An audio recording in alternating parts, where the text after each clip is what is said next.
लोगों के बारे में सोचना ही छोड़ दो, चाहे वह अपने करीबी ही क्यों ना हो। खुद पर ध्यान दो, खुद के ऊपर काम करो, खुद को कैसे बदलना है, इस विषय पर हम आज एक आपको कहानी सुनाएंगे। तो चलिए शुरुआत करते हैं। बहुत समय पहले की बात है। एक बहुत ही बुद्धिमान सन्यासी एक जंगल के पास अपनी कुटिया बनाकर रहा करता था। जो भी उनके पास अपनी समस्या लेकर आता, वह बहुत ही बुद्धिमानी से उसकी समस्या का समाधान निकाल देते। एक दिन वह वहीं पास के ही एक गांव में भिक्षाटन के लिए गए। जब वो भिक्षा मांगकर वापस लौट रहे थे, तो रास्ते में उन्हें एक युवा व्यक्ति ने रोक लिया और कहा, मैंने सुना है कि आप किसी भी समस्या को बड़ी बुद्धिमानी से सुलझा देते हैं। हालांकि मुझे तो ज्यादा विश्वास नहीं कि आप मेरी इस जटिल समस्या को सुलझा पाएंगे, लेकिन मैंने लोगों से आपकी बुद्धिमानी के बहुत से किस्से सुन रखे हैं। इसलिए मैं आपसे एक बात जानना चाहता हूं कि हमें किसी भी काम में असफलता की घबराहट क्यों होती है, और हम अपने किसी भी लक्ष्य को असफलता के घबराहट के बिना कैसे प्राप्त कर सकते हैं। युवा व्यक्ति का यह प्रश्न सुन बौद्ध सन्यासी मुस्कुराए और बोले, मैं तुम्हारे इस प्रश्न का उत्तर जरूर दूंगा, और उसके बाद से तुम्हारी सारी घबराहट भी खत्म हो जाएगी। लेकिन उससे पहले तुम्हें मेरे साथ मेरी कुटिया तक चलना होगा। वह युवा लड़का उस सन्यासी की बुद्धिमत्ता को परखना चाहता था, इसीलिए वह कुटिया तक जाने के लिए तैयार हो गया। इसके बाद वह बौद्ध सन्यासी उस लड़के को अपने जंगल के पास बनी कुटिया में लेकर आए, लेकिन तब तक शाम हो चुकी थी, इसीलिए वह भोजन करके सो गए। अगले दिन जब वह उठे, तो बुद्धिमान सन्यासी ने उस लड़के से कहा, चलो आज मैं तुम्हें जंगल की सैर करा के लाता हूं। और वह दोनों जंगल की तरफ निकल पड़े। कुछ देर बाद बुद्धिमान सन्यासी ने उस लड़के को एक गुफा दिखाई और कहा, चलो मैं तुम्हें उस गुफा की सैर कराता हूं। लड़के ने कहा, हाँ चलिए, मुझे भी जंगल की गुफा देखने की काफी दिनों से इच्छा थी। इसके बाद वे दोनों गुफा के अंदर चले गए।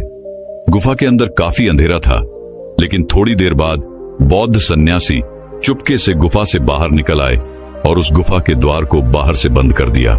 उस लड़के ने गुफा के भीतर से बहुत आवाज दी कि मुनिवर कहाँ हैं आप, कहाँ चले गए, मुझे जवाब क्यों नहीं दे रहे। लेकिन बहुत देर तक कोई जवाब न मिलने के बाद वह घबरा गया और घबराकर गुफा के द्वार की तरफ भागा। जैसे ही वह गुफा की प्रवेश द्वार पर पहुंचा, वह हैरान रह गया। यह क्या, यहां तो किसी ने गुफा के द्वार को बाहर से बंद कर दिया है। अब मैं बाहर कैसे निकलूंगा। अब वह अकेले अकेले उस अंधेरी गुफा में काफी भयभीत और परेशान हो गया। वह सोचने लगा कि कहीं उस सन्यासी ने उसे मारने की योजना तो नहीं बनाई थी। अब वह गुफा में इधर उधर घूमकर बाहर निकलने का रास्ता ढूंढने लगा। वह गुफा में काफी देर तक इधर उधर भटकता रहा, लेकिन उसे बाहर निकलने का कोई रास्ता नहीं मिला। अब उसे जोरों की प्यास और भूख भी लग रही थी, इसीलिए वह शांत होकर एक जगह बैठ गया। तभी उसे एक सुरंग से सूर्य की रोशनी आती हुई दिखाई दी, और उस रोशनी आने वाली सुरंग तक पहुंचना बहुत ही कठिन था, क्योंकि चारों तरफ बस अंधेरा ही अंधेरा था, और वह सुरंग भी काफी ऊंचाई पर थी। पर फिर भी वह तुरंत उठा और अपनी सारी भूख प्यास को भूलकर अपना सारा ध्यान उस गुफा से बाहर निकलने पर लगा दिया। काफी मेहनत और प्रयास करने के बाद वह उस सूर्य की रोशनी आने वाली सुरंग तक पहुंच गया, और कुछ दूर तक उस सुरंग में ही ऊपर चढ़ता गया।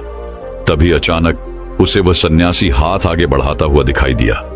वह लड़का झट से उस सन्यासी का हाथ पकड़कर बाहर आ गया, और बाहर निकलते ही उस सन्यासी को गुस्से से चिल्लाकर कहा, मुनिवर आप पागल हो गए हैं। आप मुझे अंधेरी गुफा में अकेले छोड़कर आ गए। आपको पता है मैं कितना भयभीत हो गया था और मुझे कितने जोरों की प्यास लगी है। उस सन्यासी ने मुस्कुराते हुए उसे पानी दिया और कहा, अब मेरी बातों को ध्यान से सुनना। तुम इस गुफा के बाहर सिर्फ दो कारणों की वजह से निकल पाए, जिसने तुम्हें इस गुफा से बाहर निकलने के लिए मजबूर किया। पहला कारण, क्योंकि तुम्हें जोरों की प्यास और भूख लगी थी, और दूसरा कारण, तुम्हें वहां घुटन महसूस हो रही थी, क्योंकि तुम्हें मित्रों और परिवार वालों के साथ रहने की आदत पड़ चुकी है। अब मैं तुम्हें दो मुख्य कारण बताता हूं, जिसकी वजह से तुम इस गुफा से बाहर निकल पाए। पहला कारण, क्योंकि तुम्हारे साथ वहां यह कहने के लिए लोग नहीं थे कि इतने अंधेरे में इतनी ऊंचाई पर तुम उस सुरंग तक कैसे पहुंच पाओगे, ये तो असंभव है। और दूसरा कारण, वहां यह कहने के लिए भी लोग नहीं थे कि चलो कोई दूसरा रास्ता देखते हैं, इससे भी आसान रास्ता मिल जाएगा और हम बहुत आसानी से इसको फिर से बाहर निकल जाएंगे। सफलता प्राप्त करने का नियम भी कुछ ऐसा ही है। यह तो मैंने तुम्हें सफलता कैसे प्राप्त करी इसकी एक छोटी सी दुनिया बनाकर दिखाई है, और वास्तविक दुनिया इससे कहीं अधिक जटिल होती है। वहां हमें सलाह देने के लिए बहुत से फालतू लोग मिल जाते हैं जो खुद तो कुछ कर नहीं पाए, लेकिन हमें ज्ञान देंगे कि यह मत करो, यह बहुत कठिन है, यह तुमसे ना हो पाएगा, इससे अच्छा तो तुम वह काम कर लो, उसमें तुम्हें निश्चित रूप से सफलता मिल जाएगी। और ऐसे ही वह हमारे दिमाग को भटका कर चले जाते हैं और हमें खुद पर संदेह होने लगता है। सफलता ना मिलने का एक बड़ा कारण यह भी है कि सफलता प्राप्त करने की प्रक्रिया बहुत लंबी होती है, और यहाँ जब हमारा मन घंटों घंटों में बदल जाता है तो फिर लक्ष्य प्राप्ति के महीनों और सालों के प्रयास में ही हमारा मन क्यों नहीं बदलेगा। हमारा मन बदल ही जाता है और हम उस रास्ते को छोड़कर अलग अलग राष्ट्रीय अपनाने लगते हैं। गौतम बुद्ध अक्सर अपने शिष्यों से कहा करते थे कि परेशानियां हमें तभी दिखती हैं जब हमारा ध्यान हमारे लक्ष्य पर नहीं होता, और यह बात 100% सही है। जैसे जब एक तीरंदाज तीर मारने वाला होता है तो वह अपनी एक आंख को बंद कर लेता है और दूसरी आंख से सिर्फ लक्ष्य को देखता है, तब जाकर वह अपने लक्ष्य को भेद पाता है। ठीक इसी प्रकार हमें सफलता का डर तभी लगता है जब हमारा ध्यान अपने लक्ष्य पर न होकर रास्ते पर आने वाली कठिनाइयों पर होता है। तुम इस गुफा से बाहर इसीलिए निकल पाए क्योंकि तुम्हें गुफा के अंदर सुरंग से आने वाली रोशनी के अलावा और कुछ दिखाई नहीं पड़ रहा था। अगर उस गुफा के अंदर प्रकाश होता तो तुम वहां के बड़े बड़े गड्ढों और कीड़े मकोड़ों को देखकर डर जाते और वहीं भटकते रह जाते। इसीलिए अपना सारा ध्यान केवल अपने लक्ष्य पर टिकाए रखो और आसपास क्या हो रहा है, लोग क्या बोल रहे हैं, उस पर ध्यान देना बंद कर दो। तुम्हारे मित्र और रिश्तेदार क्या कर रहे हैं, उन्हें सफलता मिली कि नहीं, ये सब देखना बंद कर दो और केवल खुद के काम पर ध्यान दो। फिर देखना कि जब तुम्हारा समय आएगा तो लोग खड़े होकर तुम्हारे लिए तालियां बजाएंगे। और इतना कहकर वह बुद्धिमान सन्यासी मौन हो गए।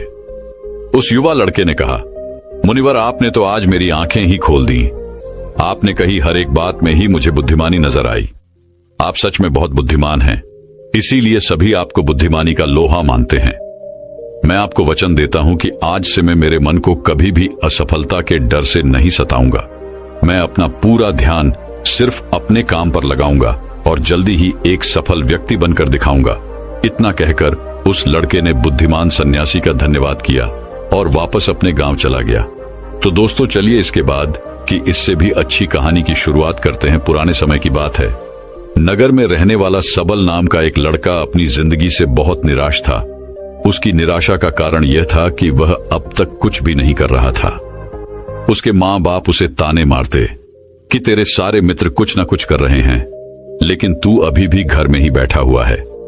मित्रों के बीच भी अक्सर उसका मजाक ही बनता। वह कहीं जाता तो लोग उससे पूछते कि क्या कर रहे हो। उसे यह बताने में बड़ी शर्म आती कि अभी वह कुछ भी नहीं कर रहा। धीरे धीरे उसने रिश्तेदारों के यहां जाना और लोगों से मिलना जुलना कम कर दिया। वह ज्यादातर समय अपने घर में ही बैठा रहता। वह अकेले में रोता, भगवान को कोसता और अपनी किस्मत को दोष देता। अब उसे अपनी जिंदगी बोझ सी लगने लगी थी। कभी कभी वह सोचता कि जब वे कुछ करने के लायक ही नहीं हैं, तो फिर उसके जिंदा रहने का भी क्या फायदा, उसे तो मर जाना चाहिए। एक दिन वह अपने नगर की एक सड़क से गुजर रहा था। तभी उसने देखा कि एक गुरु दुख के ऊपर प्रवचन दे रहे हैं। वह भी वहीं भीड़ में पीछे बैठ गया और गुरु के प्रवचन सुनने लगा। गुरु बोल रहे थे कि दुख एक गुरु की भांति होता है जो हमें जीवन की सच्चाई दिखाता है और हमें सही से जीवन जीने का तरीका सिखाता है। आप चाहें तो अपने दुख रूपी गुरु से जीवन जीना भी सीख सकते हैं और चाहें तो उस दुख में डूबकर बैठकर रो भी सकते हैं। सबल भी गुरु की यह सारी बातें ध्यान से सुन रहा था, लेकिन उसे गुरु की यह बातें सही नहीं लगी। उसने खड़े होकर कहा, दुख कुछ भी सिखा कर नहीं जाता, सिर्फ पीड़ा देकर जाता है। दुख की पीड़ा अनंत होती है। ऐसा लगता है इसके बाद कुछ भी नहीं होने वाला, कुछ भी नहीं मिलने वाला।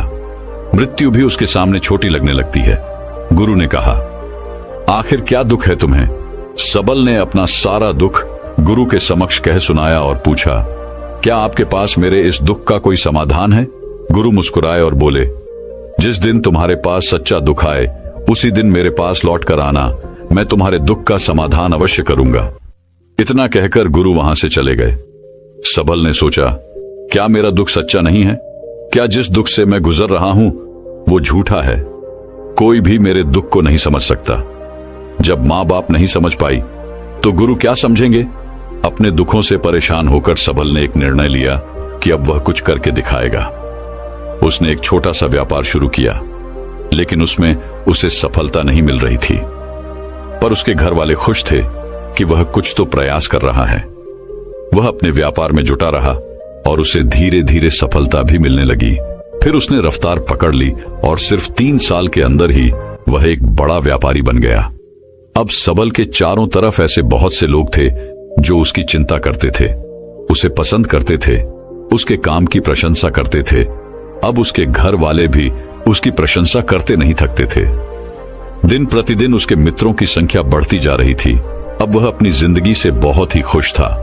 उसके कुछ मित्रों ने उसे सलाह दी कि जब तुम बड़े व्यापारी बनकर इतने खुश हो तो सोचो कि अगर तुम इस नगर के, इस राज्य के सबसे बड़े व्यापारी बन जाओ तो तुम्हारे पास कितना सुख होगा, कितने लोग तुमसे जुड़ना चाहेंगे, तुम्हारा कितना नाम फैलेगा।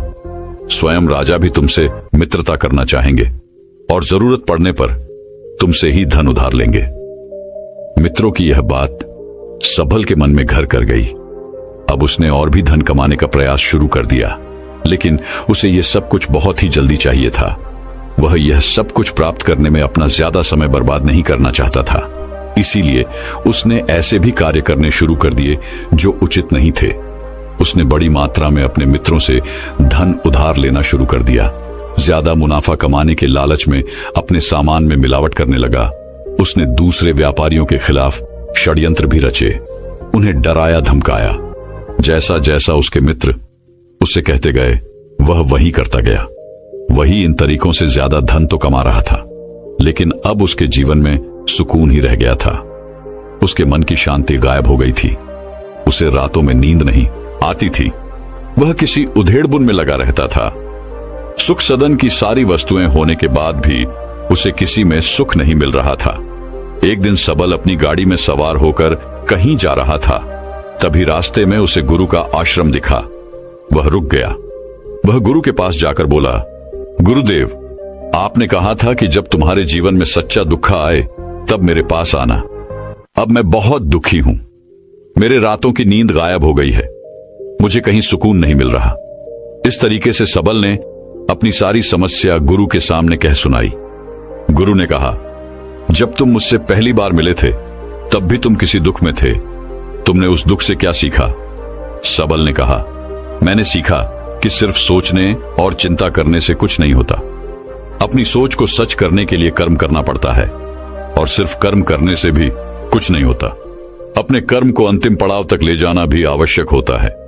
चाहे रास्ते में कितनी ही मुश्किलें आए, मन कितना ही निराश हो, कितना ही लगे कि अब आगे कुछ भी नहीं होने वाला, तब भी यह मानकर चलो कि मैं जो भी कर रहा हूं उसमें सफल अवश्य होऊंगा।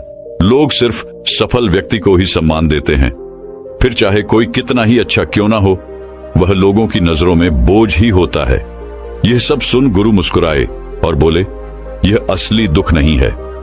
जब तुम्हारे जीवन में असली दुख आए तब मेरे पास आना, मैं उसका समाधान अवश्य करूंगा। सबल ने जाते समय गुरु को सोने के सिक्कों से भरा एक घड़ा भेंट किया। घड़ा देखकर गुरु ने कहा, यह मेरे किसी काम का नहीं, इसे उस पेड़ के नीचे गड्ढा खोदकर दफना दो। सबल ने गुरु के कहे अनुसार घड़े को पेड़ के नीचे दफना दिया और वहां से चला गया। कुछ दिनों तक तो व्यापार अच्छी तरक्की कर रहा था, लेकिन गलत व्यापार की वजह से ही धीरे धीरे उस व्यापार में घाटा होने लगा। उसकी सारी धन संपदा धीरे धीरे खत्म होने लगी और एक दिन ऐसा आया जब उसके पास कुछ भी नहीं बचा और वह कर्जे से भर चुका था। लेकिन वह निश्चिंत था क्योंकि उसने सारा कर्ज अपने मित्रों से ही लिया था। वह सोचता था कि उसके मित्र बुरे समय में उसका साथ देंगे, लेकिन ऐसा कुछ भी नहीं हुआ। बुरा समय आते ही मित्रों ने ही सबसे पहले अपना उधार मांगना शुरू किया और उधार वापस न करने पर जान से मारने की धमकी भी दी। उसके शुभ चिंतक, उसे चाहने वाले सब उससे दूर हो गए। उसके वो मित्र जो उसके साथ मौज मस्ती किया करते थे अब उससे दूर भागने लगे। उसके परिवार वाले उसे उसकी गलतियां और कमियां गिनाने लगे। उसकी सारी संपत्ति नीलाम हो गई और उसके पास कुछ भी नहीं बचा। उसने अपने पिता से सहायता मांगी तो पिता ने कहा, मेरे पास यह थोड़ी सी ही संपत्ति है, अगर मैं यह भी तुम्हें दे दूंगा तो तुम्हारी मां को कहां रखूंगा? यह संपत्ति ही हमारा आखिरी सहारा है। सबल के भीतर बहुत गहरा दुख था। उसके आसपास ऐसा कोई भी नहीं था जो उसके दुख को समझ सके, उसे संभाल सके। लोगों से मिले इस धोखे और विश्वासघात की वजह से ही वह अंदर तक टूट गया। उसे लगने लगा, अब जीने का क्या मतलब? अब तो मृत्यु ही एकमात्र सहारा है। वह आत्महत्या करने एक पहाड़ी की तरफ जा रहा था कि तभी उसे याद आया, गुरु ने कहा था, जब तुम्हारे जीवन में असली दुख आए तब मेरे पास आना। सबल गुरु के पास गया और अपना सारा दुख कह सुनाया। वह आंखों में आंसू भरकर बोला, मेरे इस दुख का समाधान कीजिए गुरुदेव। गुरु ने कहा, जब तुम्हारे जीवन में असली दुख आए तब मेरे पास आना, मैं उसका समाधान अवश्य करूंगा। सबल ने कहा, अभी जो मेरे जीवन में घट रहा है वह दुख नहीं है। आखिर असली दुख होता क्या है गुरुदेव? गुरु ने कहा, सबसे पहले तुम यह बताओ कि तुमने अपने इस दुख से क्या सीखा? सबल ने कहा, मैंने सीखा कि जो लोग हमारी सफलता, हमारी तरक्की की वजह से हमारे जीवन में आए हैं वह हमें धोखा अवश्य देंगे, क्योंकि वह बुरे समय में हमारे साथ खड़े नहीं होंगे। वह केवल अच्छे समय में हमारा फायदा उठाएंगे और बुरे समय में छोड़कर चले जाएंगे। भरोसा केवल उन्हीं लोगों पर करना चाहिए जो हमारे बुरे समय में, असफलता के समय में हमारे साथ खड़े रहते हैं। लेकिन ऐसे लोग बहुत ही कम होते हैं, पर जिसके पास होते हैं उन्हें उनकी कद्र करनी चाहिए, उनका अपमान नहीं करना चाहिए। मैंने यह भी सीखा कि कभी किसी के खिलाफ षड्यंत्र नहीं करना चाहिए। ईमानदारी और धैर्य के साथ अपना काम करना चाहिए और कभी लालच नहीं करनी चाहिए। अपना सारा दुख और अनुभव बताने के बाद सबल आंखों में आंसू भरकर गुरु के सामने बैठा रहा। थोड़ी देर बाद गुरु उठे और उस पेड़ के नीचे गड्ढा खोदकर वह घड़ा बाहर निकाला जो सोने के सिक्कों से भरा हुआ था और उस सबल को दे दिया और कहा, जब तुम्हारे जीवन में असली दुख आए तब मेरे पास आना। सबल ने गुरु को धन्यवाद दिया और उन्हें प्रणाम कर वहां से चला गया। उसने उस घड़े से एक छोटा व्यापार शुरू किया और वह एक छोटा व्यापारी बनकर भी खुश था। उसने पूरी लगन और ईमानदारी से व्यापार किया। देखते ही देखते वह अपने नगर का फिर एक बड़ा व्यापारी बन गया। उसका जीवन खुशियों और सुविधाओं से भर गया।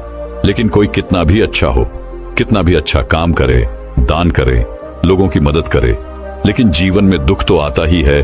तो सबल के जीवन में भी दुख आया। उसके माता पिता एक ही दिन में मृत्यु को प्राप्त हो गए। सबल अपने माता पिता से बहुत प्रेम करता था, इसलिए उसे उनकी मृत्यु से बहुत गहरा आघात पहुंचा। वह उन दोनों के पार्थिव शरीर को शमशान घाट ले गया, जहां उनकी अंतिम क्रिया की गई।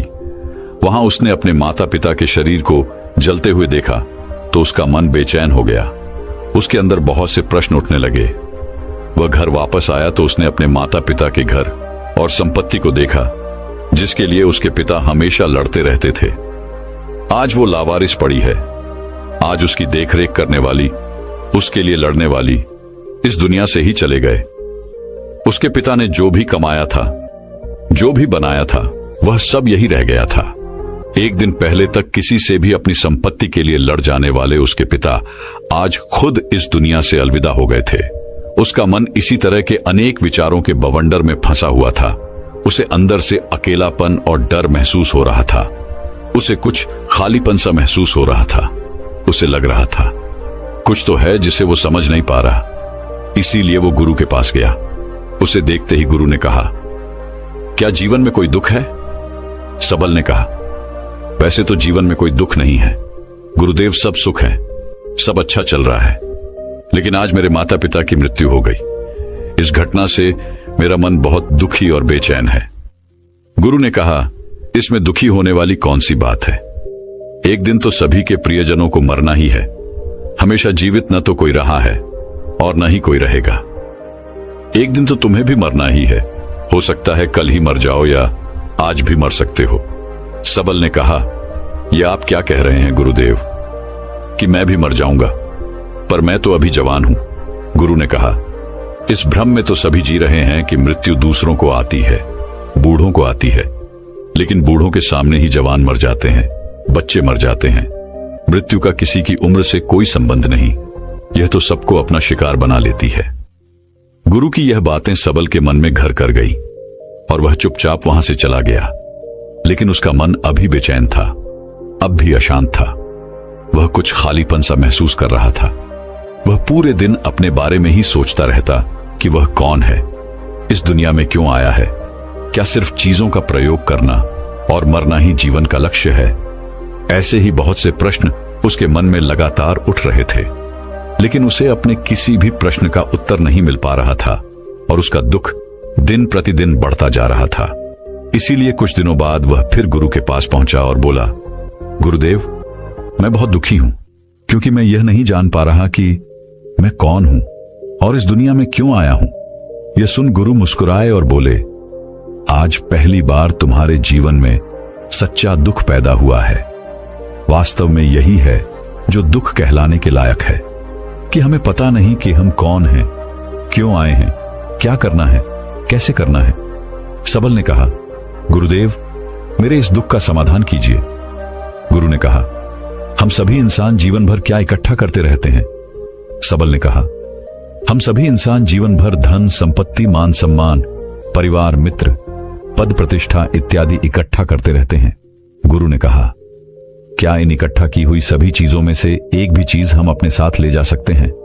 सबल ने कहा, नहीं गुरुदेव, इनमें से कुछ भी साथ नहीं जाता। मेरे माता पिता के साथ भी कुछ नहीं गया, सब तो यही छूट गया, घर, परिवार, संपत्ति, सब कुछ। गुरु ने कहा, अब मेरी बातों को ध्यान से सुनना। इस दुनिया में हमें जो इकट्ठा करना चाहिए वो तो हम कभी इकट्ठा करते ही नहीं।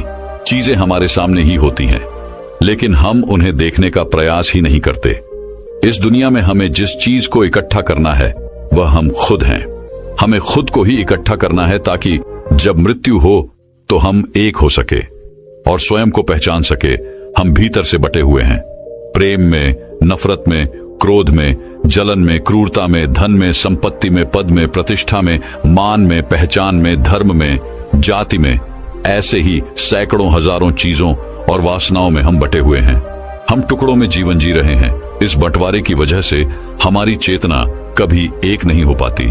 हमारी चेतना शक्ति बिखर गई है, इसलिए हमारे पास इतना भी समय नहीं है, इतनी भी ऊर्जा नहीं है कि हम मुड़कर एक बार अपने भीतर देख सकें। वास्तव में जिस धन की कमी, सुविधाओं की कमी, मान सम्मान की कमी को लोग दुख समझते हैं और जीवन भर उसे दुख दुख बोलकर रोते रहते हैं और उनका समाधान खोजने का प्रयास करते रहते हैं, उन्हें उसका समाधान कभी मिलेगा ही नहीं, क्योंकि जिन्हें लोग दुख कहते हैं वो असली दुख है ही नहीं।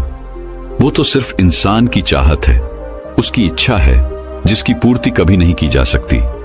इसीलिए यहां व्यक्ति को ऐसे दुखों का कभी समाधान मिला ही नहीं। इसीलिए इन सब के ऊपर अगर अपने दुखों का परम समाधान चाहिए तो सबसे पहले अपने आप को इकट्ठा करो, अपनी ऊर्जा को इस संसार से वापस खींचो और एकत्रित करो। अपने ऊपर ध्यान दो, खुद पर ध्यान लगाओ। मृत्यु से पहले ही अपने आप को पहचान लो, ऐसे ही बिखरे हुए मत चलो। सबल ने कहा, तो क्या गुरुदेव, हमें यह संसार छोड़ देना चाहिए, अपनी सभी इच्छाओं को मार देना चाहिए, किसी से प्रेम नहीं करना चाहिए, धन संपत्ति नहीं इकट्ठा करनी चाहिए, मान सम्मान की आशा छोड़ देनी चाहिए? गुरु ने कहा, एक बिखरे हुए मनुष्य के अंदर से कामनाएं, इच्छाएं और वासनाएं ऐसे ही निकलती हैं जैसे पहाड़ से कोई पत्थर गिर रहा हो, जिस पर पहाड़ का कोई नियंत्रण नहीं है, सिवाय देखने, परेशान होने और कुछ होने के। इसी प्रकार एक बिखरे हुए मनुष्य की इच्छाएं अनियंत्रित और दुखदायी होती है। उसका अनियंत्रित मन कुछ भी इच्छाएं और कल्पनाएं करता रहता है और दुखी होता रहता है। लेकिन जब व्यक्ति एकत्रित हो जाता है तो वह जो भी करता है सब उसके नियंत्रण में रहता है। तब इच्छाएं भी उसकी इच्छा से निकलती हैं। सबल ने कहा, गुरुदेव, आपने मेरे सच्चे दुख का समाधान कर दिया। आपका बहुत बहुत धन्यवाद। आज से मैं खुद को एकत्रित करने का प्रयास करूंगा। गुरु ने कहा, मानो शरीर में बहुत ऊर्जा है, बहुत शक्ति है और यह बेकार के कामों में भटक रह गई है, पृथ्वी की चीजों में लगी रहती है। यह ऐसा ही है जैसे कि एक अत्यंत शक्तिशाली मशीन किसी बच्चे के हाथों में दे दी गई हो और वह बिना सोचे समझे, बिना किसी नियंत्रण और जानकारी के बस इसकी शक्ति को कहीं भी बर्बाद कर रहा हो। इसीलिए अपने चेतना की शक्ति पर ध्यान दो और इसे एकत्रित करो। सबल को अपने प्रश्नों का उत्तर मिल चुका था। उसने गुरु का धन्यवाद किया और चुपचाप वहां से चला गया। दोस्तों, मैं उम्मीद करता हूं कि यह कहानी सुनने से आपके जीवन में अच्छे बदलाव आए होंगे। आपको इस वीडियो से क्या सीखने मिला, ये कमेंट करके जरूर बताएं और अपने परिवार, दोस्तों या आपके करीबी इंसान के साथ ये कहानी शेयर करके उन्हें भी इस ज्ञान से परिचित करवाएं। बाकी अगर आपको ये वीडियो दिल से अच्छी लगी हो तभी इस वीडियो को लाइक कर देना और आपने अब तक इस चैनल को सब्सक्राइब ना किया हो तो चैनल को सब्सक्राइब भी जरूर कर देना। आपका हर दिन शुभ हो और खुशियों से आपका जीवन भरा रहे। धन्यवाद। नमो बुद्धाय।